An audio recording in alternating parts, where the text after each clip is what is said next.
저는 오늘 읽은 베드로후서 1장 3절에서 11절까지 말씀을 가지고 신성한 성품에 참여하는 자, 이 같은 제목으로 하나님의 말씀을 증거하도록 하겠습니다. 한번 여쭤보죠. 여러분들이 예수를 믿고 구원을 받아 하나님의 자녀가 되어서 정말 여러분의 삶에 변화된 점이 무엇이라고 생각을 하십니까? 어떻게 신앙이 있는 분들은 잘 모르시겠지만 정말 예수를 믿어서 예수를 믿지 않았을 때하고 비교했을 때 그때보다 정말 내가 많이 변했거나 또 내가 예수를 믿음으로 뭔가 변화된 삶이 있다면 그게 무엇이라고 생각하십니까? 아시더라도 대답하기가 좀 그러시죠. 이 똑같은 질문을 어떤 예배 시간에 목사님이 성도들에게 하였습니다. 그랬더니 여러분들과 똑같이 아무도 대답을 못하는 거죠. 마음속에서는 분명히 대답할 수 있는 것이 있는데 대답을 못합니다. 그랬더니 한 8살짜리 아이가 손을 번쩍 들고 이야기를 하는 겁니다. 목사님, 우리 아버지는요 교회 다니면서 좀 변했어요. 뭐가 변했니? 예배 시간에 물어보니까 말하기를 우리 아버지가요 술만 먹으면 노래방에 가서 노래를 불렀는데요 요즘엔 술을 먹으면 찬송가를 불러요. 그게 변한 거예요 우리 아버지. 그래서 아주 성도들이 크게 웃었습니다. 변하긴 변한 거죠. 가끔 성도님들이 저에게 이런 말씀을 하십니다. 목사님, 우리 남편이 그렇게 우리를 교회 다녀를 오래 다녀도 변한 게 없는 것 같아요 라고 말씀하시는 분들이 있어요. 정말 그럴까요? 한번 자세히 살펴보십시오. 우리가 너무 가까이 있기 때문에 느끼지 못할 뿐이지 분명히 변한 게 있습니다. 예수를 인격적으로 만나는 삶에는 분명히 변화가 나타나게 되어 있습니다. 미국의 찰스 콜슨이라고 하는 아주 유명한 사람이 있어요. 여러분 혹시 닉슨 대통령이라고 기억하시나요? 70년대 닉슨 대통령이 공화당의 대통령이었고 또 재선에 성공한 사람입니다. 근데 그 보좌관 중에 찰스 콜슨이라고 하는 유명한 사람이 있었습니다. 전략가입니다. 근데 이 찰스 콜슨은 이 닉슨 대통령을 위해서라면 자신의 할머니까지도 밟아서 나갈 수 있다고 주장하는 사람이었습니다. 이 공화당 출신이었는데 그 민주당 성향의 브루킹스 연구소라고 하는 단체가 있는데 그 단체를 불질러서 없애버리라고 할 정도로 강성이었습니다. 그러다가 이 닉슨 대통령이 선거를 하면서 공화당 선거 본부인 워터게이트 호텔을 도청합니다. 그게 나중에는 이 닉슨 대통령이 연루가 되어 있다고 해서 그냥 파직이 되죠. 나는 박 대통령처럼 탄핵이 되는 겁니다. 그래서 건재에서 물러납니다. 그 사건에 연루가 돼서 이 찰스 콜슨도 7개월 동안 감옥에서 살았습니다. 그런데 이 찰스 콜슨이 감옥에 갇히기 전에 그 친구의 전도를 받아요. 토마스 필립이라고 하는 친구의 전도를 받습니다. 그런데 이 토마스 필립이라고 하는 친구가 이 찰스 콜슨을 위해서 엄청 기도를 많이 했습니다. 그래서 그 불행 가운데 빠져있는 감옥에 가기 전에 그 친구에게 이 필립이 책을 줍니다. C.S. 루이스라고 하는 저술가의 순전한 기독교입니다. 굉장히 좋은 책입니다. C.S. 루이스의 순전한 기독교라는 책을 줍니다. 그런데 이 찰스 콜슨, 변화되지 않을 것 같은 정말 완악한 사람이에요. 이 C.S. 루이스의 책을 읽고 완전히 변화가 됩니다. 그러면서 이렇게 고백합니다. 예수님, 저는 당신을 믿습니다. 당신을 받아들입니다. 내 인생에 들어오십시오 라고 이야기를 합니다. 그리고 수많은 기자들 앞에서 선포하는 겁니다. 나는 예수를 믿고 구원을 받아 새 사람이 되었습니다 하고 선포를 합니다. 사람들은 믿지 않아요. 그렇게 완악하고 악했던 전략가가 변할 리가 없다라고 오히려 조롱하고 그를 멸시합니다. 근데 그의 변화된 삶이 감옥에서 증명이 됩니다. 그의 책에 보면, 콜슨의 책에 보면 거듭남, 본 어게인이라고 하는 책에 보면 찰스 콜슨이 예수님을 영접할 때 그 변화에 대해서 이렇게 설명합니다. 교도소에 수감되며 나는 어떤 면에서 모든 것을 잃었다. 권력, 명예, 자유, 심지어 정체성까지. 나는 죄수 번호 2322로 불렸다. 교도소 작은 백TV를 통해 내가 3년반 동안 충성스럽게 섬겼던 닉슨 대통령이 사임하는 것을 보아야 했다. 내 인생에서 가장 비참한 순간이었다. 이렇게 시작을 합니다. 그리고 이렇게 결론을 내려요. 하지만 가장 비참한 순간이었지만 나는 다른 면에서 모든 것을 찾았다. 바로 살아계신 하나님을 개인적으로 만난 것이다. 내 인생은 예수 그리스도를 만나며 극적으로 새롭게 변화되었다라고 고백합니다. 그리고 변화된 삶을 살아갑니다. 많은 사람들이 찰스 콜슨을 통해서 은혜를 받게 되죠. 그리고 찰스 콜슨이 추록한 뒤에 교도소 선교소를 통해서 죄인들을 향한 선교장을 펼칩니다. 많은 자들이 이를 통해서 변화가 되고 새 사람으로 되는 역사가 일어나게 되었습니다. 보십시오. 예수 그리스도를 인격적으로 온전히 만나게 되면 분명한 변화가 나타나게 되어 있습니다. 오늘 베드로는 그 변화에 대해서 오늘 본문에 신성한 성품에 참여하는 자가 된다라고 고백합니다. 그러니까 예수를 믿고 구원을 받아 하나님의 자녀가 되면 이 예수 믿고 구원받은 성도들이 하나님의 신성한 성품에 참여하고자 노력하고 그러한 성품 가운데 거하기를 소망한다는 것이죠. 개역개정이 신성한 성품에 참여한다 이렇게 표현을 했는데요. 개역성경, 예전에 우리가 가지고 있던 개역성경에 보면 신의 성품이라고 표현합니다. 신의 성품. 신의 성품에 참여하는 자가 된다라고 고백합니다. 이처럼 예수 믿고 구원을 받게 되면 하나님의 성품에 동참하고자 하는 소망과 열정이 나타나게 되는 것이죠. 그래서 저는 오늘 시간 베드로 사도를 통해서 그 베드로 사도가 말하는 신성한 성품이 무엇이고 그러한 신성한 성품에 참여하는 자들의 삶에 임하는 하나님의 축복과 은혜에 대해서 살펴보라 함께 은혜를 나누고자 합니다. 첫 번째로요. 신성한 성품이 무엇인가에 대하여 살펴보도록 하겠습니다.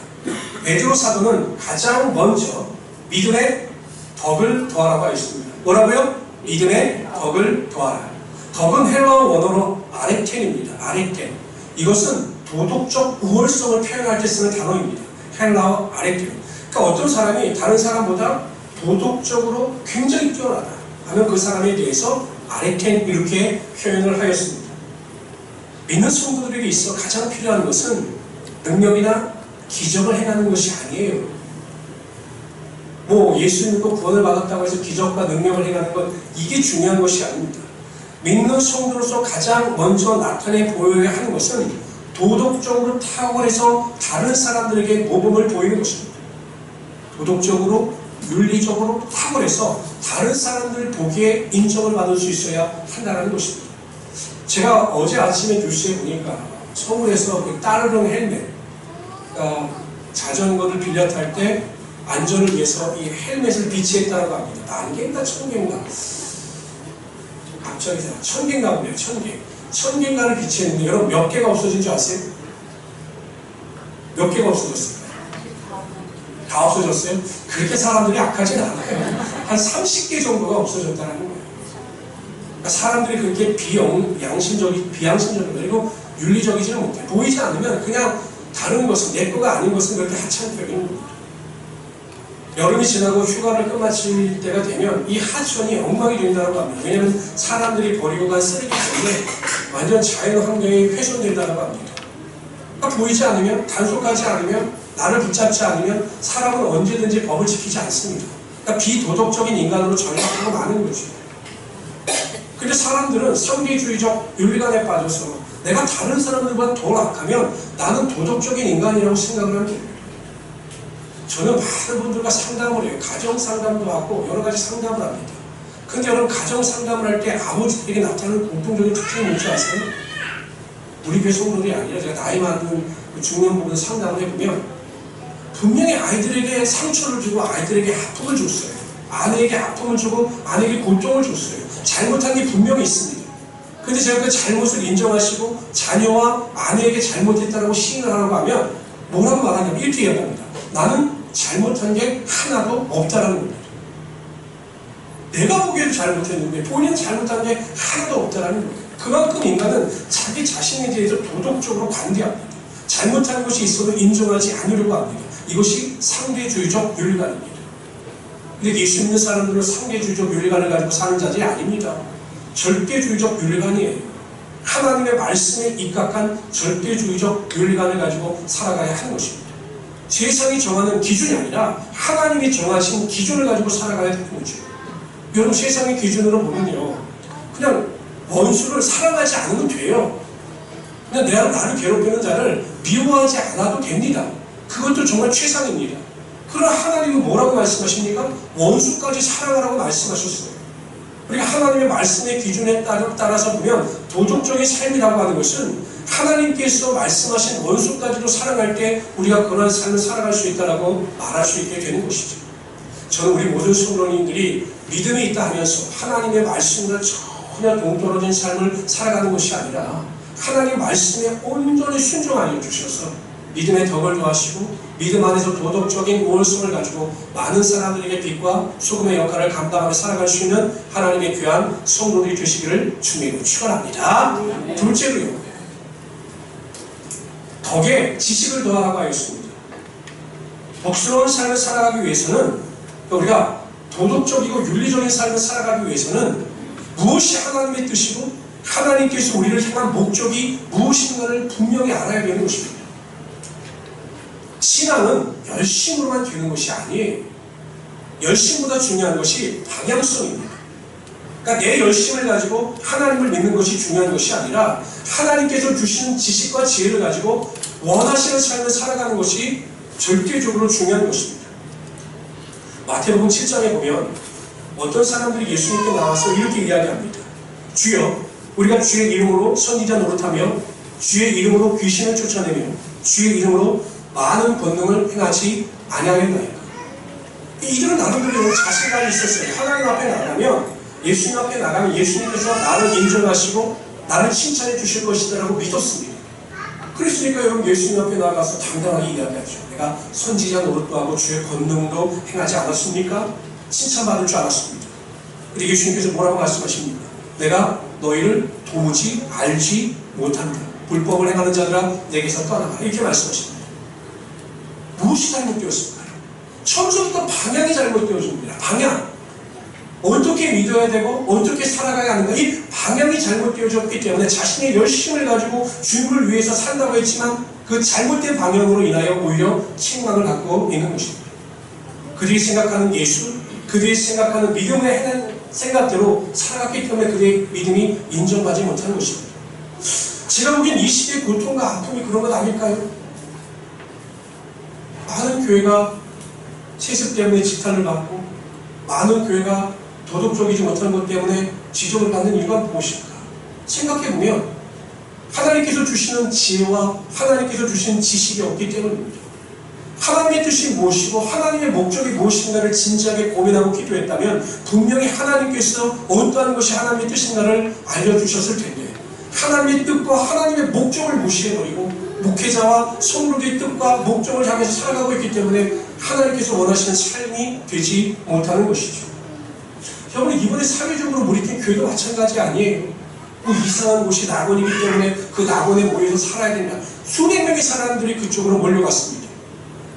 상식이 있는 사람이라면, 하나님의 말씀을 조금이라도 아는 사람이라면 그 말이 얼마나 허황된 것인가를 깨달을 수 있을 텐데, 하나님의 말씀을 무시하고 자신의 감정과 자신의 생각만을 의지했기 때문에 그 잘못된 교리를 전파할 때도 그것을 무조건적인 것으로 받아들일 수밖에 없었던 거죠.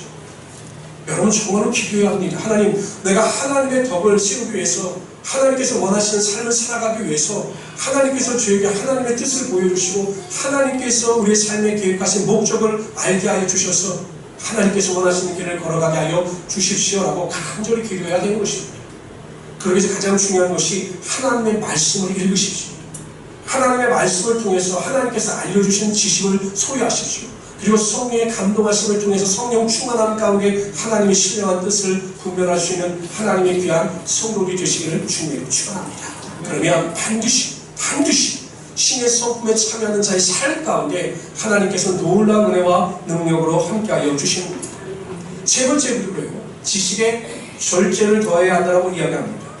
여기서 절제는 1차적으로 지식에 대한 절제입니다. 지식, 내가 알고 있는 것에 대한 절제. 참으로 이상한 것은 사람은 많이 알거나 많이 소유하게 되면 교만해집니다. 많이 알게 되면 다른 사람을 가르치고 합니다. 여러분, 1년에 성경을 몇 독 하십니까? 1독 하십니까? 제가 독을 설명할 때 이야기할 때마다 아멘으로 하십시오. 1독, 10분, 2독, 3독, 4독, 더 안 하겠습니다.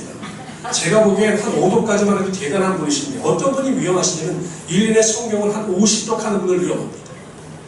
이게 50독을 하면 겨우 손에서 이것을 자기에게 적용해야 합니다. 아, 하나님의 말씀이 이런 이것을 나에게 적용해야 돼. 이렇게 하면 좋은데, 내가 50독을 했는데 누구는 1독도 안 한다, 누구는 2독밖에 안 한다, 어떻게 성도로서 성경을 읽지 않고 그렇게 살아가느냐라고 정죄하고 판단하는 것, 이것이 절제가 부족하기 때문에 그런 것입니다. 그래서 지식에 대한 절제를 사도 베드로가 말하고 있는 것이죠. 그러나 여러분, 지식뿐만 아니라 성도들에게 있어 절제는 굉장히 필요한 덕목입니다. 여러분, 인간의 이 습성상 좋은 것은 중독이 잘 되지 않아요. 여기 운동 중독되신 분들 계십니까? 매일 운동하시는 분들, 하루에 30분 이상씩 매일 운동하시는 분들 계십니까? 말을 해도 대답을 안 하시겠죠? 하실 것 같아요. 우리 기도 중독되신 분들, 하루에 1시간씩 이상 기도 안 하면 몸이 근질근질해서 견딜 수 없으신 분들 계십니까? 이런 분들은 별로 없을 것 같아요. 이게 여러분, 좋은 것은요, 인간의 몸에 습득되지 않아요. 인간의 죄성이 있어서 그런지 좋은 것. 여러분, 우리 자녀들 공부 열심히 했으면 좋겠지요. 하루에 막 책상에 5시간씩 앉아있으면 좋겠지요. 그럼 환상은 깨시기 바랍니다. 이게 좋은 것은 쉽지 않아요. 근데 나쁜 것은 쉽게 습득이 됩니다. 알코올 중독. 요즘에 또 문제가 되는 게 뭐가 있습니까? 게임 중독. 요즘에 뭔가 어른들, 제가 PC라고 보면 막 어른들도 앉아가지고 막 시시때면서 게임하더라고요. 요즘 가본 건 아니지만. 요즘에 보니까 내가 게임을 안 해도 게임을 보게 돼 있더라고요. 내가 이렇게 지하철을 이렇게 보면 본인은 게임을 안 하는데 다른 사람 게임하는 거 보면 좋다 못 가져오더라고요. 하루 종일 그걸 보고 있는 거예요. 스마트폰. 이게 중독이죠. 아이들도 마찬가지지 않습니까? 요즘 식당에 가보면 절대 그러지 마십시오. 엄마들 밥 먹으면서 아이들에게 뭘 보여줍니까? 야, 아빠, 엄마 밥 먹을 동안 넌 이거 다 보고 앉아있어. 애들 좋다고 스마트폰을 보고 웃습니다. 중독되는 거예요. 그렇기 때문에 우리에게 절제가 필요한 거죠. 절대 좋지 않은 것은 쉽게 중독이 되기 때문에 우리가 절제할 수 있어야 되는 것입니다. 특히 남자들은 감정 조절을 잘 하시길 바랍니다. 남자들에게는 일반적으로 다혈질이라는 게 있어요. 다혈질. 그래서 이 분노 조절이 잘 안 됩니다. 목사님은 잘 되십니까? 잘 안 돼요. 특히 남성들 운전할 때 보면 정말 막 화를 내죠. 또 여러 가지 관계성 속에서 자신의 감정을 조절하지 못하고 막 화를 낼 때가 있습니다. 이것도 절제해야 됩니다. 내가 화를 내는 것이 절대 하나님의 의를 이루지 못하기 때문에 절제. 그러니까 제가 보기에는 예수 믿는 사람들로서 가장 절제의 완성을 이뤘다. 남성들이 완성을 이뤘다. 라고 한다면 어느 정도 단계까지 가야 하냐면 누군가가 내 앞에 갑자기 급정거를 하면서 뛰어들었다. 딱 뛰어들었다. 이럴 때 어떻게 됩니까? 어떻게 됩니까? 아, 바쁜가 보구나. 이렇게 생각하시면 되는 거예요. 근데 여러분, 그게 돼요. 돼요. 어떨 때 되는지 아십니까? 내가 우리 성도들을 태우고 운전할 때 하면 돼요. 그러니까 성도님들 태우고 운전할 때는 누가 끼어들든 누가 나에게 욕을 하든 어허 바쁜가 보고 막 이렇게 됩니다. 근데 내가 혼자 운전하다 보면 갑자기 차가 끼어들면 저도 목사지만 가끔은 이게 나오는 거예요. 너무 놀라니까 무의식 중에 나오는 거죠. 근데 그것도 절제할 수 있어야 되는 거죠. 제가 보기엔 운전할 때 정말 어떤 상황 가운데서도 화를 내지 않는 그 단계까지 가면 절제의 완성을 이루신 분이다라고 제가 인정해 드리도록 하겠습니다. 남성들은 거의 다 최고인 것 같아요. 그러니까 절대로 여러분 무슨 일이든지 내 감정을 있는 그대로 드러내서 다른 사람들에게 상처를 주지 않도록 절제의 모범을 보일 수 있는 하나님의 귀한 성도들이 되시기를 주님으로 축원합니다. 네 번째, 절제의 인내를 이루라고 하였습니다. 인내란 성도들이 시련과 박해를 당하면서도 하나님의 약속이 성취될 것을 소망하면서 지속적으로 참는 것을 가리킵니다. 여러분, 이 베드로 전서를 사도 베드로가 소아시아 교회에 보낸 목적이 무엇이냐면 그 당시에 이 소아시아 교회가 엄청난 핍박을 받았습니다. 로마 정부로부터 핍박을 받았고 그 교회 근처에 있는 공동체로부터 핍박을 받았습니다. 그러니까 성도들이 낙심해하고 있을 때 사도 베드로가 이 베드로 전서를 통하여 그들을 위로하고자 했던 거죠. 그래서 그들에게 인내를 강조하는 것입니다. 여러분, 성도들에게는 인내할 수 있는 이유가 있어요. 그 이유가 무엇이냐면 우리가 참고 인내하면 하나님께서 반드시 인내의 끝에 하나님의 축복과 약속의 말씀을 성취케 하여 주신다는 것이죠. 여러분, 사울 왕과 다윗 왕의 차이가 무엇일까요? 사울 왕은요, 사무엘이 더디 내려옵니다. 물론 이것은 그 사무엘과 약속한 시간과는 상관없이 사울 왕이 생각하는 시간이었어요. 이때쯤 사무엘이 내려오겠지라고 생각했던 시간에 사무엘이 더디 내려오니까 환경이 점점 악화되는 것을 보고 자신이 하나님께서 그만 제사를 드려버립니다. 이 제사는 선지자나 제사장만이 들 수 있었던 것입니다. 그래서 그가 인생의 불행을 맞이하게 되죠. 인내하지 못했어요. 다윗 왕은 10년 동안 사울 왕이 그를 죽이려고 했습니다. 다윗을.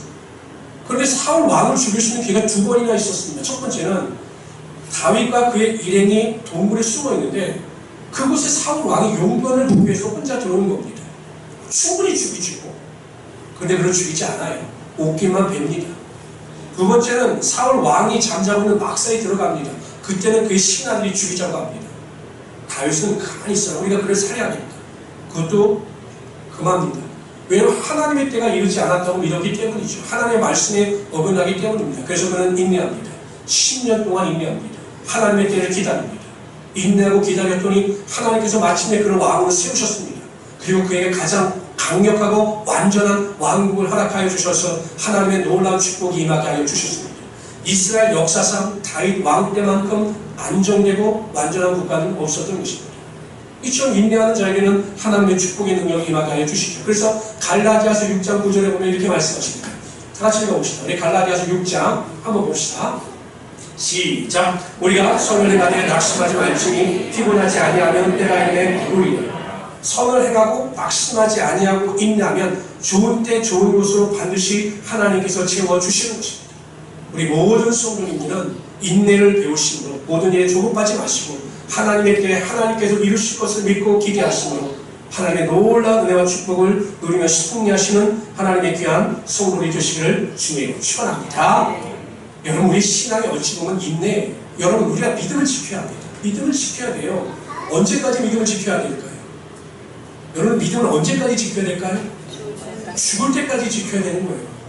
죽을 때까지 믿음을 지키며 인내해야 하는 것입니다. 고난이 다가오고 환난이 다가오고 유혹이 다가오고 핍박이 다가와도 인내하면서 믿음을 지켜야 되는 것입니다. 그럴 때 우리가 마지막 숨을 거두는 그 순간 하나님께서 천사를 보내 우리의 영혼을 받들어 하나님 나라로 인도하시고 우리가 하나님 나라에서 영원한 영생의 축복을 누리며 살아갈 수 있게 되는 것이죠. 저는 이 자리에 있는 우리 모든 성도들, 예배드리는 우리 모든 성도님들이 마지막 숨을 거두는 그 순간까지 믿음에서 떠나지 아니하고 인내하시고 하나님 안에서 참된 구원의 은혜와 능력 가운데 승리하며 살아가시기를 주님의 이름으로 축원합니다. 다섯 번째, 인내에 경건을 더하라고 하였습니다. 경건은 헬라어로 유세베이아입니다. 유세베이아. 그럼 이 유세베이아라고 하는 헬라어는 두 가지 단어가 결합된 것입니다. 첫째, 유입니다. 유라고 하는 헬라어. 이것은 좋은이라는 뜻입니다. 좋은. 그 다음에 그 뒤에 있는 세부말. 이것은 예배를 뜻합니다. 예배를 드리다. 그러니까 유세베이아라고 하는 뜻은 좋은 예배를 드린다라고 하는 의미죠. 그러니까 경건이란 무엇입니까? 하나님께 온전한 예배, 좋은 예배를 드리는 것이 경건입니다. 여러분, 그 로마서를 보면요, 신약성경 중에서 가장 귀중하고 소중한 책이 바로 이 로마서입니다. 그러니까 어떤 신학자는 성경 전체, 신약 성경 전체를 다이아 반지에 비유한다면 이 로마서는 그 다이아 알이라고 비교할 정도로 굉장히 로마서가 교리적으로 중요한 책입니다. 근데 이 로마서 책의 내용을 이렇게 요약해보면 1장서부터 11장까지는 신학, 이론에 대한 책이에요. 우리가 어떻게 해야 구원을 얻는가, 믿음으로 구원을 얻고 우리가 어떻게 성화의 삶을 살아갈 것인가에 대한 구원의 완성에 대해서 지식적으로 가르치는 것이 1장서부터 11장의 내용입니다.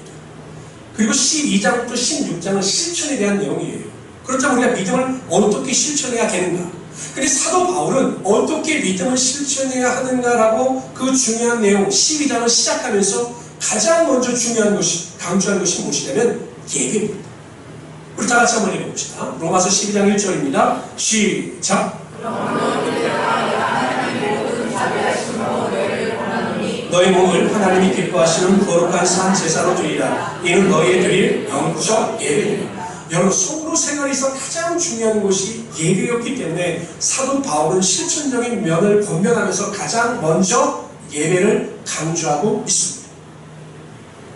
구약 시대에 보면 엘리 제사장이 있었습니다. 그런데 그 아들들에게는 홈리와 비느하스가 있었어요. 그 당시에 보통 제사장은 세습이었습니다. 근데 이 홈리와 비느하스는 굉장히 하나님의 그 제사에 대해서 경홀히 여기는 자였습니다. 다른 사람들이 재물을 가지고 오면 하나님께 드리기 전에 좋은 것을 자신들이 취했어요. 그리고 굉장히 성적으로도 타락했습니다. 하나님의 제사, 하나님께 드리는 예배를 경홀히 여긴 거죠. 나중에 하나님께서 그의 생명을 앗아가십니다. 그러면서 말씀하시기를 나를 존귀 여기는 자를 내가 존귀 여기고 나를 경홀히 여기는 자를 내가 경멸한다라고 말씀하십니다. 그러니까 하나님의 예배를 존귀 여기는 자를 하나님께서 높여주시고 하나님의 예배를 경홀히 여기는 자를 하나님께서 경멸하신다는 거죠. 여러분, 우리가 이 시대에는 어떤 예배에 대한 표적이 없기 때문에 성도들이 예배를 경홀히 여길 때가 너무나 많아요. 구약시대처럼 잘못된 재물을 가지고 오면 그때 반으로 하나님의 심판이 임한다거나 이러면 이 시대가 우리가 예배 드리는 태도가 바뀔 겁니다. 예배 시간에 늦으면 하나님께서 징계를 내리셔서 한쪽 다리를 마비시킨다든지 일주일. 이러면 얼마나 무서울까요? 예배에 왔는데 막 악한 마음을 가지고 왔으면 왼쪽 팔을 일주일 동안 마비시켜버리죠.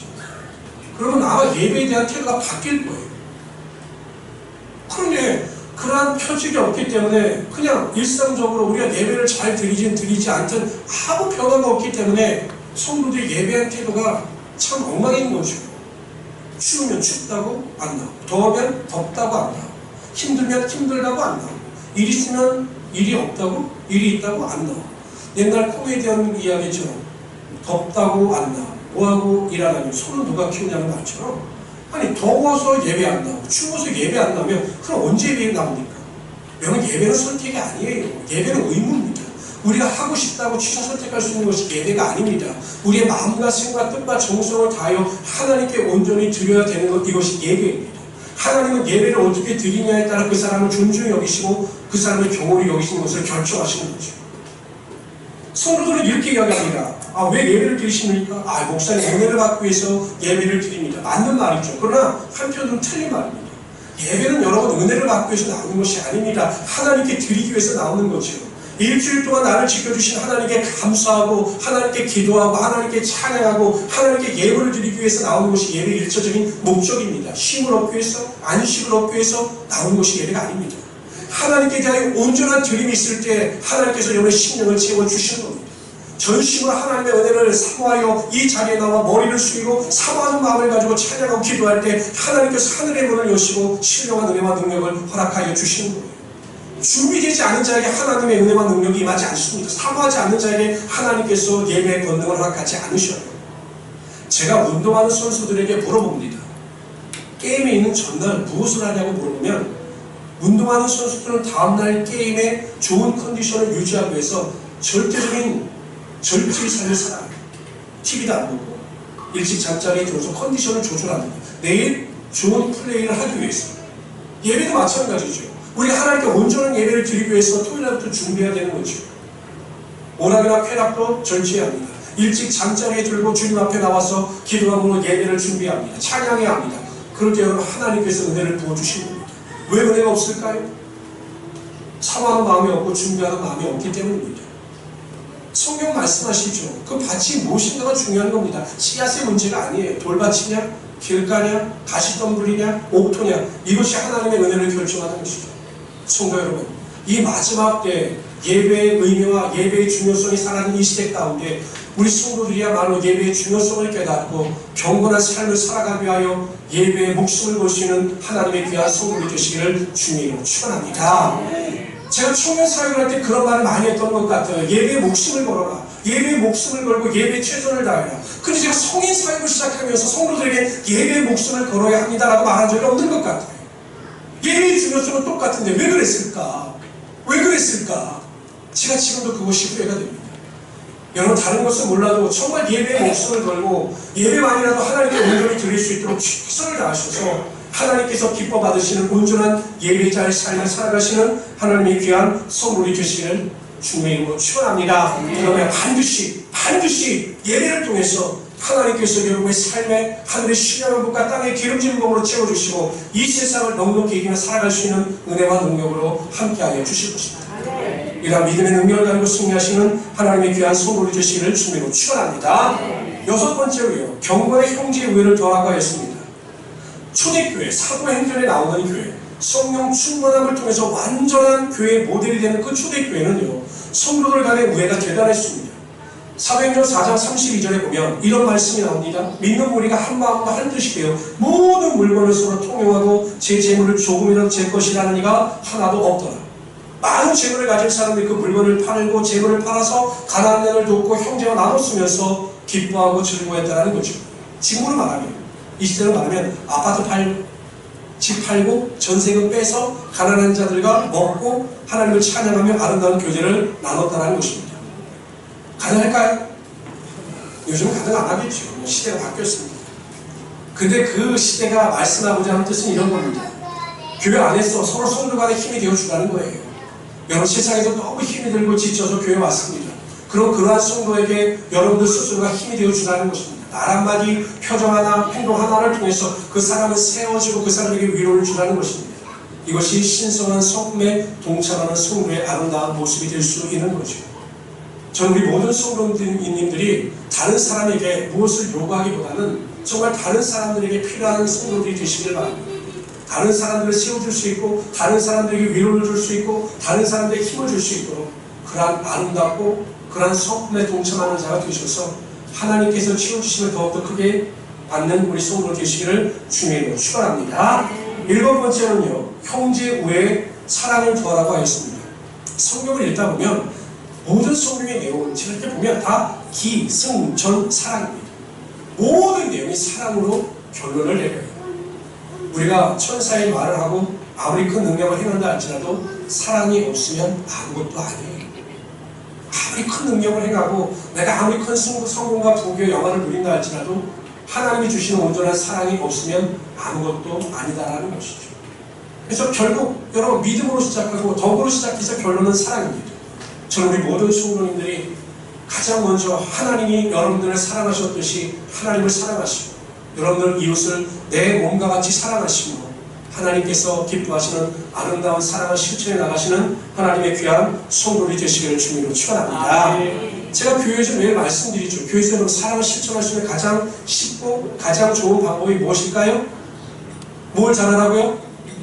인사 잘하면 되는 거예요. 뭐야? 뭐라고요? 인사를 할 때 어떻게 인사해야 될까요? 그쵸, 쓰면서. 인사 쓰면서 하는 인사는 인사가 아닙니다. 먼저 보면 또 먼저 얼굴을 마주하게 되면 내가 먼저 머리를 숙이고 웃는 얼굴로 인사를 해야 하는 겁니다. 어떻게 인사해야 합니까? 미소를 지으면서 할렐루야 라고 인사해야 합니다. 꼭 실천하시길 바랍니다. 지금도 굉장히 심각해요. 얼굴이 굉장히 심각해요. 내가 이렇게 보면 이분들이 나하고 싸워하자는 건가 생각이 들 정도로 항상 우리는 미소 띈 얼굴을 은혜해야 합니다. 제 소원이 있습니다. 무슨 소원이냐면 모든 사람들이 나를 처음 볼 때마다 목사구나 라는 것을 알게 하는 것이 제 소망입니다. 근데 안 돼요.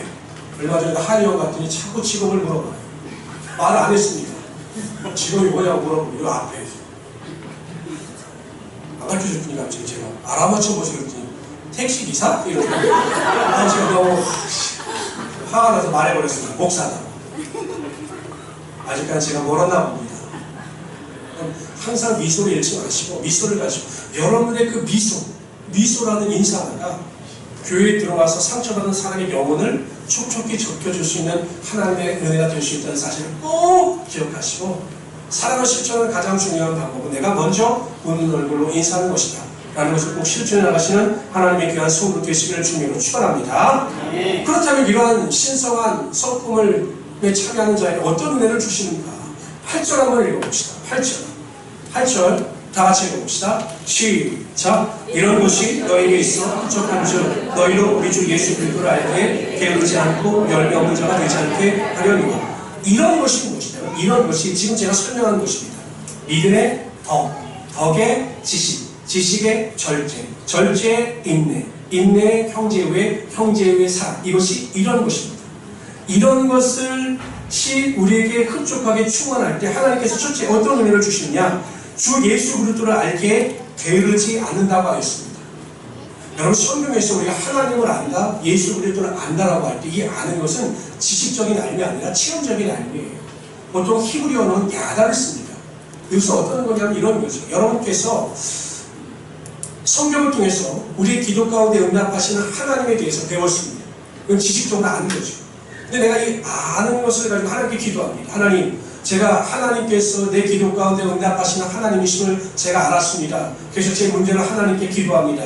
라고 기도했더니 하나님께서 내 기도 가운데 응답하여 주셨습니다.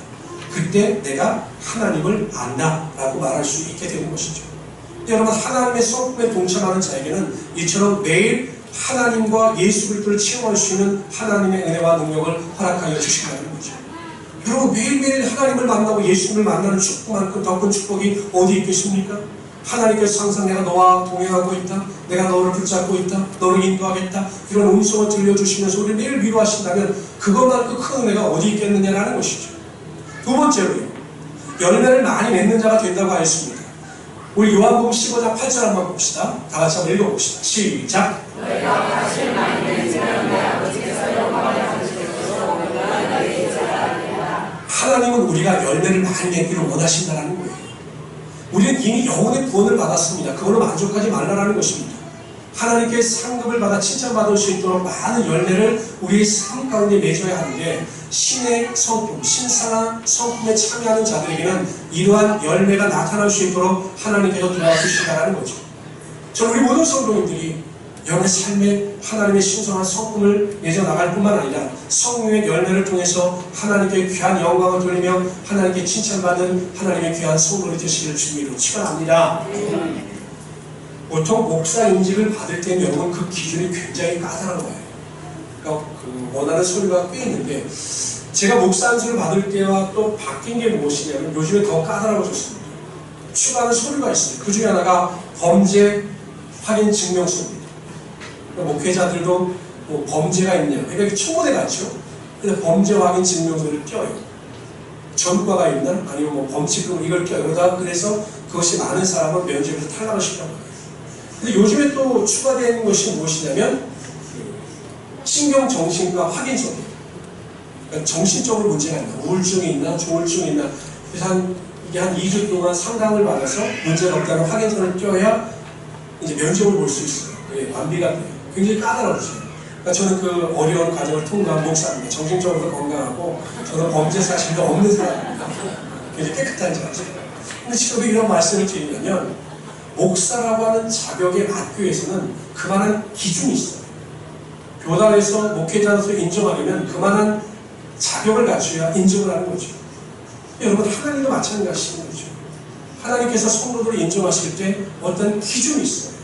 믿음으로 구원 얻는 것은 맞습니다. 행함이 아니라 믿음으로 구원 얻는 것은 맞아요. 하나님의 은혜로 다 구원 얻습니다. 그러나 상급은 다른 거죠. 상급은 우리가 하나님 안에서 어떻게 살았느냐, 그 기준에 따라 하나님의 상급이 결정되어지는 것입니다. 사도 베드로는 오늘 그 기준에 대해서 말씀하는 겁니다. 신선한 성품에 참여하는 자가 될 때 하나님께서 우리의 삶을 인정하시고 이런 우리의 삶에 하나님의 축복과 은혜와 능력이 나타나게 하여 주신다는 것이죠. 여러분, 우리가 믿음이 좋은지 나쁜지 어떻게 합니까? 기준이 있어야 되잖아요. 그럼 내가 막연하게 믿음이 좋다, 나는 믿음이 성숙했다, 이전보다 내 믿음이 더욱더 진보하고 발전했다, 어떻게 할 수 있습니까? 기준이 있어야 되지 않습니까? 하나님께서 기준을 제시해 주신 것입니다. 믿음은 기본입니다. 그 믿음에 덕이 있어요. 덕, 도덕적 기준, 하나님의 말씀에 대한 철저한 순종과 거룩함이 분명히 있어야 되는 것이죠. 지식, 하나님의 뜻을 분별할 수 있는 지혜와 명철한 하나님 말씀에 대한 지식이 있어야 되는 것입니다. 그게 있는가를 점검해 보는 겁니다. 나는 절제하고 있는가? 내 감정을 다스릴 수 있는가? 이것도 점검해 보아야 하는 겁니다. 인내, 나는 모든 일에 조급하지 아니하며 하나님의 때를 기다리며 항상 하나님의 인도하심과 하나님의 역사하심을 믿는다. 형제 왜? 나는 정말 많은 이웃과 형제들에게, 성도들에게 하나님의 사랑을 베풀고 있는다.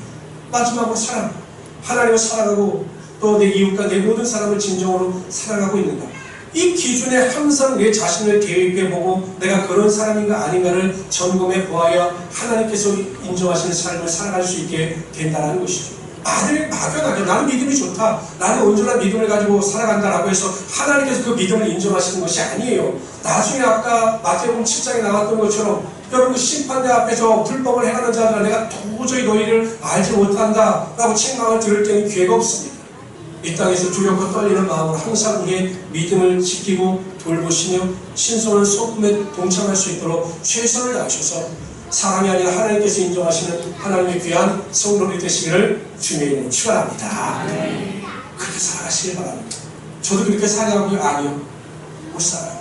저는 이번에 설교를 준비하면서 가장 걸렸던 게 절제였습니다. 절제. 제 감정이나 어떤 여러 가지 하지 못하는 것에 제가 마음에 걸려서 이것을 놓고 굉장히 많이 기도를 했습니다. 혹시 오늘 설교를 듣다가 여러분 마음 가운데 걸림이 있거나 찔림이 있는 단어가 있다면 그것을 놓고 기도하실 때 하나님께서 반드시 부족한 것을 채워주시고 온전한 삶을 살아갈 수 있도록 이끌어 주실 것입니다. 이러한 믿음 가운데 승리하시는 하나님의 귀한 성도들 되시기를 주님으로 축원합니다. 기도하겠습니다.